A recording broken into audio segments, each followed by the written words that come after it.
IT hub म्हणून ओळखल्या जाणाऱ्या महाराष्ट्रातील प्रगतशील पुणे शहरातून एक धक्कादायक बातमी समोर आली आहे। मुलींच्या प्रेमापोटी एका बापाने आपलं सर्वस्व, आपली आयुष्यभराची कमाई गमावली आहे। त्याची तब्बल 14 कोटींची फसवणूक केल्याचे एक प्रकरण समोर आले आहे। एका भोंदू जोडीने या आयटी इंजिनियरला रस्त्यावर आणलं आहे। ही कथा आहे अंधश्रद्धेवर आधारित एका क्रूर फसवणुकीची। काय आहे हे प्रकरण जाणून घेण्यासाठी हा व्हिडिओ शेवटपर्यंत नक्की बघा। नमस्कार, मी विभावरी आणि तुम्ही पाहताय थोडक्यात। श्रद्धा आणि अंधश्रद्धा यांच्यातील रेषा जेव्हा पुसट होते तेव्हा त्याचे गंभीर परिणाम आपल्याला भोगावे लागतात। अशीच घटना पुण्यात घडली आहे। दीपक डोळस एक हुशार आयटी अभियंता। दीपक काही वर्ष इंग्लंडमध्ये नोकरी करत होते, पण त्यांच्या कुटुंबावर निराशेची छाया होती। त्यांच्या 2 लहान मुली सतत आजारी असायच्या। त्यांच्या उपचारासाठी त्यांनी अनेक ठिकाणी धावपळ केली। याच दरम्यान त्यांची ओळख राजेंद्र उर्फ दीपक खडके नावाच्या व्यक्तीशी झाली आणि त्यात त्यांच्यासोबत होती त्यांची शिष्या वेदिका पंढरपूरकर। मुलींसाठी काहीही करायला तयार असलेल्या दीपकसाठी हा आशेचा शेवटचा किरण होता। ते जेव्हा राजेंद्र खडके आणि वेदिका पंढरपूरकडे गेले तेव्हा त्या दोघांनी शंकर महाराज त्यांच्या अंगात येतात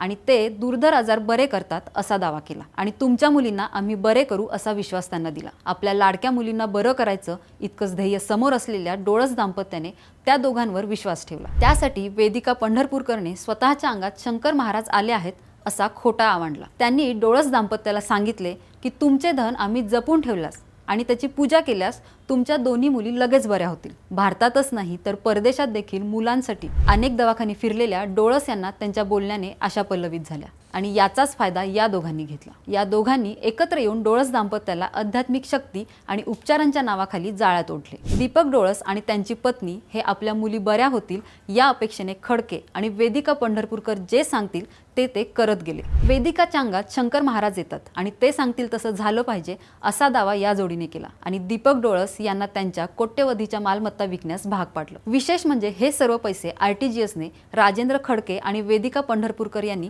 आपल्या बँक खात्यावर जमा करून घेतले।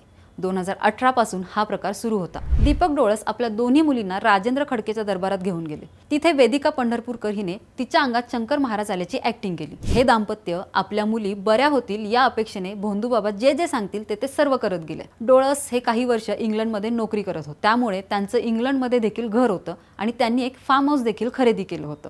ते इंग्लंडमधील घर आणि फार्म हाऊस त्यांना विकायला लावण्यात आलं आणि ते विकून आलेले पैसे पंढरपूरकर यांच्या खात्यावर पाठवायला सांगितलं। त्यानंतर डोळस यांना त्यांचा पुण्यातील फ्लॅट आणि प्लॉट विकायला सांगितलं आणि ते पैसे देखील या जोडीने हडप केले। आपल्या मुलींच्या प्रेमापोटी डोळस दाम्पत्य तो भोंदू बाबा जे सांगेल ते सर्व आंधळेपणाने करत गेला। मात्र इतकं करूनही मुलींच्या प्रकृतीमध्ये काहीच सुधारणा होत नव्हती। हे पाहून त्यांनी पुन्हा दीपक खडके आणि वेदिका पंढरपूरकर या भोंदू जोडीकडे विचारणा केली। त्यावेळी त्यांनी डोळस यांच्या राहत्या घरात दोष असल्याचे सांगितले। मात्र आता राहण्यासाठी एकमेव घर उरले असल्याचं डोळस यांनी सांगितलं आणि घर विकण्यास असमर्थता दर्शवली। त्यानंतर डोळस यांना ते घर तारण ठेवून घरावर लोन काढण्यास सांगण्यात आलं। त्यानंतर पर्सनल लोन देखील काढायला लावलं। हा सगळा पैसा राजेंद्र खडके आणि वेदिका पंढरपूरकर यांनी हडपला आणि त्या पैशातून कोथरूड येथील महात्मा सोसायटीत आलिशान बंगला खरेदी केला। या भोंदू जोडीने दीपक डोळस यांची तब्बल 14 कोटींची फसवणूक केली आहे। 2018 पासून ही फसवणूक सुरू होती। या प्रकरणामुळे दीपक डोळस या आयटी अभियंत्याचे संपूर्ण आयुष्य उद्ध्वस्त झाले आहे। या घटनेमुळे पुन्हा एकदा अंधश्रद्धेच्या नावाखाली होत असलेल्या आर्थिक फसवणुकीचा गंभीर प्रकार समोर आला आहे। एका उच्च शिक्षित आयटी अभियंत्याचे आयुष्य केवळ अंधश्रद्धा आणि क्रूर फसवणुकीमुळे उद्ध्वस्त झाले। पोलिसांनी गुन्हा दाखल केला असून पुढील तपास सुरू आहे।